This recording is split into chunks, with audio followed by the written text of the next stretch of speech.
Hello and welcome. India and China are seen as emerging economic superpowers, but why has China dazzled the world with the speed of its growth while India lags behind? Both economies were in roughly the same place half a century ago, according to their gross domestic product. But by 2008, India's GDP was valued at $1.16 trillion, according to the World Bank, just as China's GDP reached $4.33 trillion, making its economy nearly 3 times the size of its Asian neighbour. In explaining this, many Indians look at China's one-party system and argue that India's democracy has actually slowed economic reform. They say lengthy political debates delay and often disrupt critical infrastructure projects, while an absence of political and legal challenges has allowed China's communist government to quickly build an impressive communications and industrial system. As a result of its robust growth, almost 3 times as many Chinese people are lifted out of poverty as Indians. Now, critics say India's democracy certainly gives its citizens the right to be free, but they're mostly free to be poor. Other economists have gone as far as to suggest that India needs a benevolent dictator to cut through the endless cycle of red tape, corruption, and political posturing. So today we ask, has democracy actually worked against India's economic progress, while China's strict centralized leadership allowed growth? Join our conversation with your questions and comments. Send an SMS or email and we'll welcome your phone calls onto the show as well. Joining me now from Cambridge near Boston is Professor Yasheng Huang, who teaches global economics and management at the Massachusetts Institute of Technology. He's written extensively on the history of economic reforms in China, including the book Capitalism with Chinese Characteristics, Entrepreneurship and the State. Also with us from Cambridge is Professor Tarun Khanna of the Harvard Business School. He's studying growth patterns in the world's 2 fastest growing economies and has co-written the book Winning in Emerging Markets, a Roadmap for Strategy and Execution. Gentlemen, I welcome you to the show. And Professor Khanna, if I could start with you, it's a simple question really. Has democracy failed India? I think democracy has underpinned essentially all the good things that India has managed to pull off in the last 15 or 20 years. So I would completely disagree with the naysayers on the grounds that it may be a faulty option, but it's the best of all the faulty options that we have, to paraphrase a more famous man. It is true that democracy has underperformed in a variety of instances, in particular, for instance, in helping India put together the physical assets that India needs to compete on the world stage. But on the positive side of the ledger, it's allowed the reforms to be underpinned by a massive amount of consensus that spans the ideological spectrum. So I'm in the incredibly bullish about democracy camp, even while recognizing its limitations. Let me ask you, Professor Khanna, whether this idea of China envy exists when it comes to India.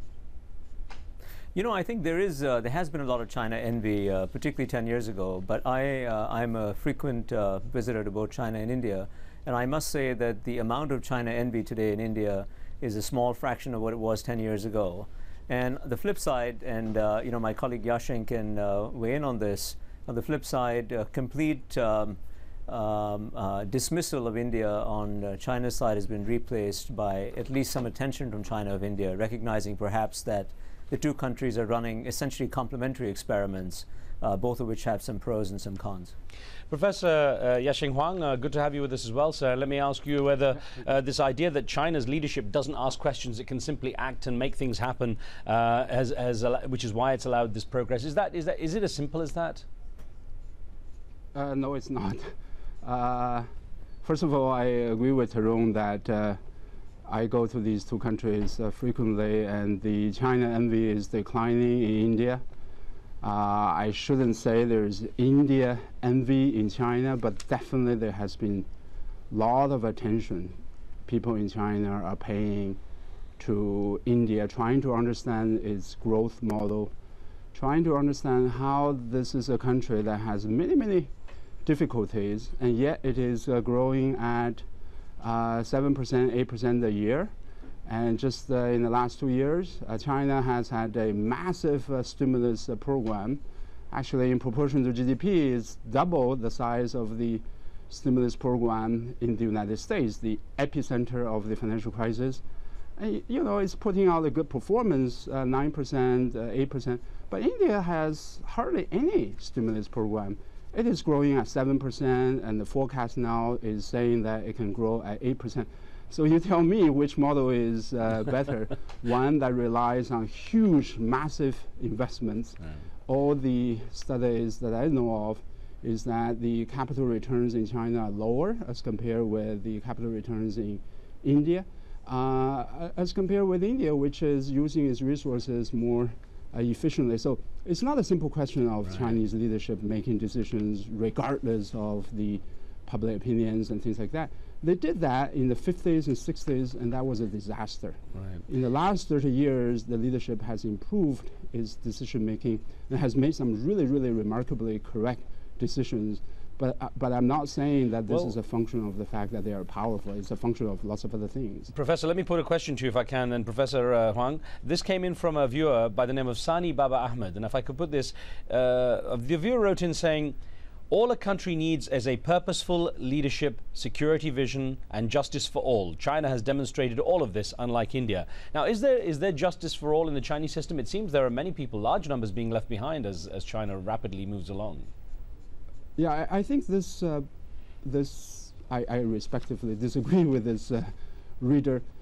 You will be surprised to learn that China has higher level of income inequality as compared with India, right? The measure that we use to measure income inequality is Gini coefficient.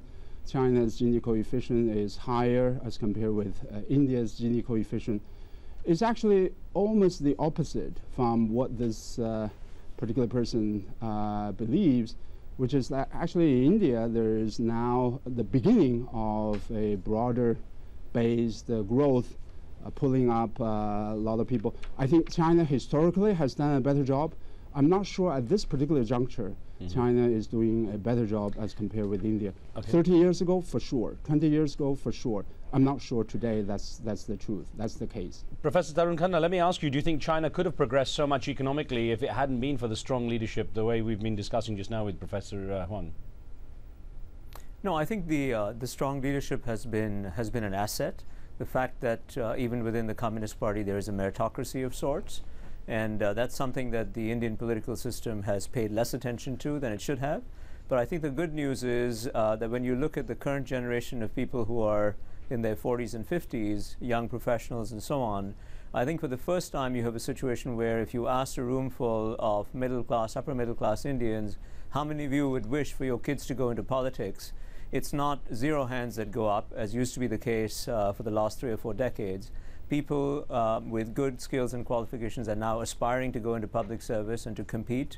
And that's good news, because it means that we will have good human capital gravitating into the public sphere and helping to improve the governance and so on. There's a lot of work to be done, but I think that's one place where India can learn a little bit from China, that is to introduce meritocracy into the political sphere.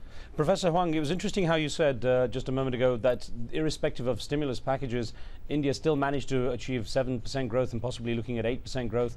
I wonder though what your view is on what some people say, and that is that India would actually do much better under a benevolent dictatorship. And is that even possible under you know, the kind of the way India's got a lot of corruption and so on? Is that even possible in a country like India?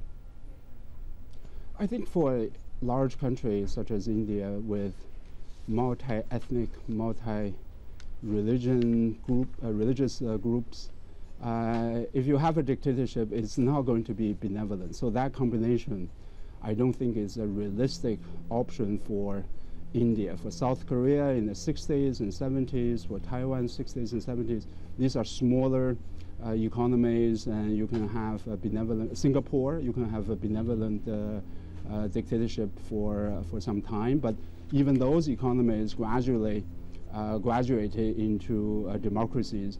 China, I do believe that there is an element of benevolent leadership, benevolent dictatorship, but the country is struggling with successions and how do you guarantee the transition from one group of leaders to another group of leaders, and then to make sure that the new leader the new leadership is going to be staying benevolent.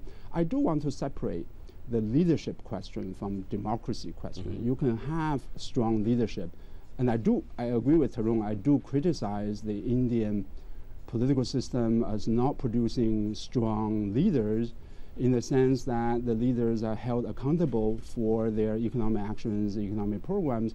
In India, the problem I have with India is that you have a very vibrant political process that elects, people like Sonia Gandhi, who then pass down power to a different group of leaders who then go design, implement economic policies.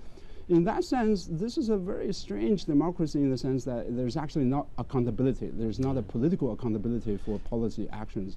I'd like to see more merging of politics and leadership and decision making. You can do that within a democracy. You don't have to have a dictatorship to do that. Well, Professor Khan, an email question, if I could put to you, sir. This came in from Rashid Chaudhry, who writes in saying, if India were not a democracy, I think it wouldn't be prospering like China, but would rather turn into a kleptocracy like Nigeria. How do you regard that view?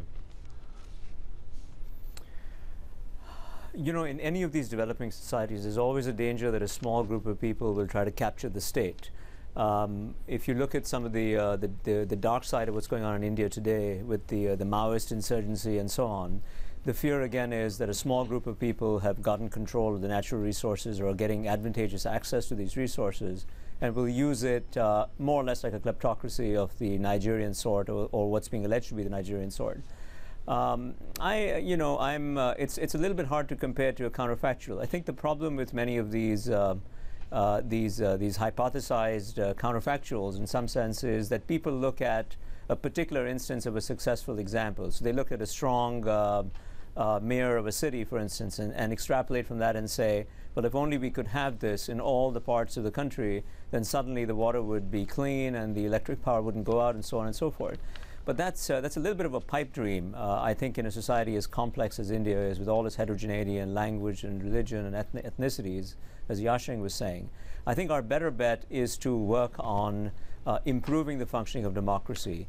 Here the big failing to me is that a good 600, 700 million people, depending on how you count, still don't have adequate voice in the democratic process. And rather than try to reach for something that is essentially both conceptually and empirically completely out of reach, which is this idea of a strong man or a strong woman who can run the entire complex country, I think we're far better off pursuing what the government and civil society in India are now referring to as inclusion. What they mean is economic and political inclusion. Bring the masses in and engage them in the conversation using a variety of technological means, et cetera, to expand the conversation. I think I'm very encouraged by that. Okay. Well, professors, I'm going to ask you both to stand by. We've got to take a short break. When we come back, we'll ask how India can streamline its chaotic political system to compete with China. Professor Tarun Khanna just mentioned one possible thought. We'll explore that and others when we come back.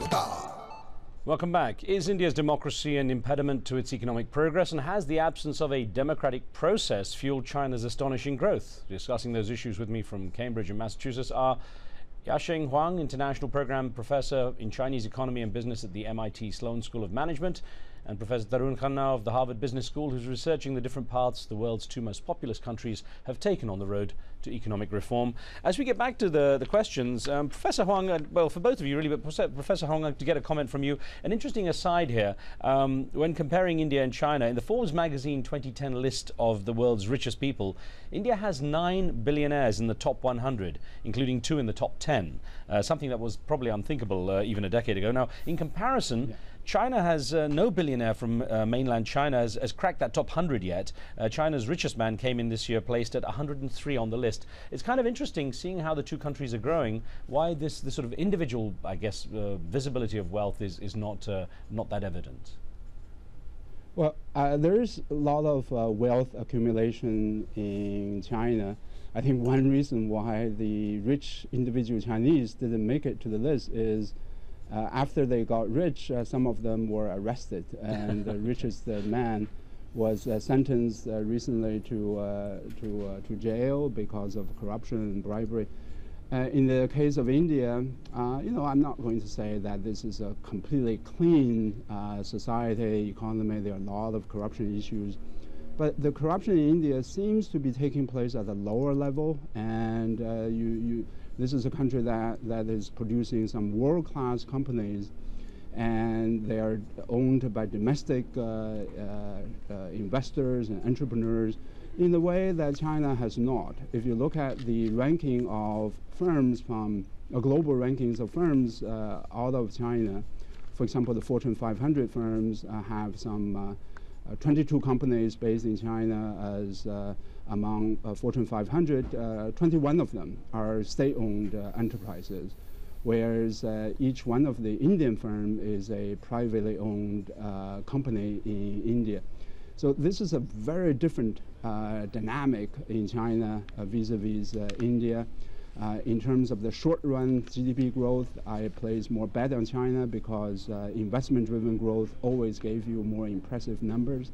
But in terms of the long run, if China doesn't change its model, I will put more bet on India because private sector-driven growth is more sustainable than state-driven economic growth. I wonder, Professor Tarun Khanna, then what India has to watch out for in planning the next decade in terms of economic growth. What are the sort of potential pitfalls it has to watch out for?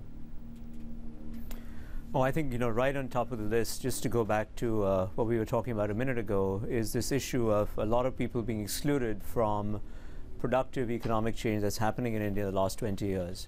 I don't think we can have any system, democracy or otherwise, where 700 million people are locked out and increasingly alienated. On the flip side, it's in the interest of everybody who has their hand in the cookie jar, so to speak, to expand this cookie jar and let other people get access to it. I think the biggest problem is providing basic health services, basic education to the young people, particularly given the demographic transitions that India is going to go through, where a lot of young people are entering the workforce, and facilitating their access to good, productive opportunities. It's in everybody's interest. It's in India's interest, it's in China's interest, and it's in the rest of the world for India's young to be absorbed productively. Professor Khanna, actually a question to you on this issue you're talking about here. This came from our Facebook page from Maina Njuguna, who says, the problem with India is its caste system that prevents the poor from rising out of poverty. This issue needs to be addressed if India wants to see a more comprehensive growth. Do you believe it's as simple as just the caste system? Well, it's never as simple as just that, but the writer is correct to shine a light on it in the following sense. With a couple of colleagues at Harvard and Brown, I've been looking at the evolution of the caste system and enterprise creation. What you see is very interesting is that the caste system has lost a little bit of its hold in the south, in the southern parts of India, which is also where most new enterprise creation has occurred in the last couple of decades. The north is where, speaking in aggregate terms, caste retains an insidious hold, and it's also the place where there's less new enterprise creation. So, while we have to be careful about these generalizations, there is a sense in which, in some pockets, economic growth has allowed some sort of, or has at least gone hand in hand with some sort of freedom from caste. If the politicians would stop politicizing caste, we'd be in good shape. Professor Huang, on an issue that you had raised, this email came in from Davi Nkoma, and if I could put this to you, who wrote in saying, democracy is a Western ideology which has become a tool to punish the poor. Each country has different needs, and a democracy does not always solve a society's problems. It was interesting how you said to separate democracy from leadership, but I wonder what your view is on this, and also on the idea that the economics can promote reform, political reform. I agree that democracy is not a solution of all the problems. That is abundantly clear. It has to be democracy plus efficiency in the corporate sector, accountability in the public sector, leadership in the political sector.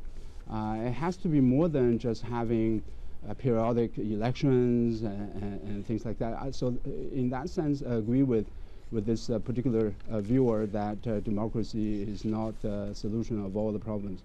But the flip side is also true, which is authoritarianism is not the solution of all the problems, right? So in fact, if you look at the history of the last 50 years, some of the most fantastic economic failures have occurred in authoritarian countries. Burma, is that a success story? No. Is the Philippines a success story under Marcos? No. North Korea, is that a success story? No, it's not.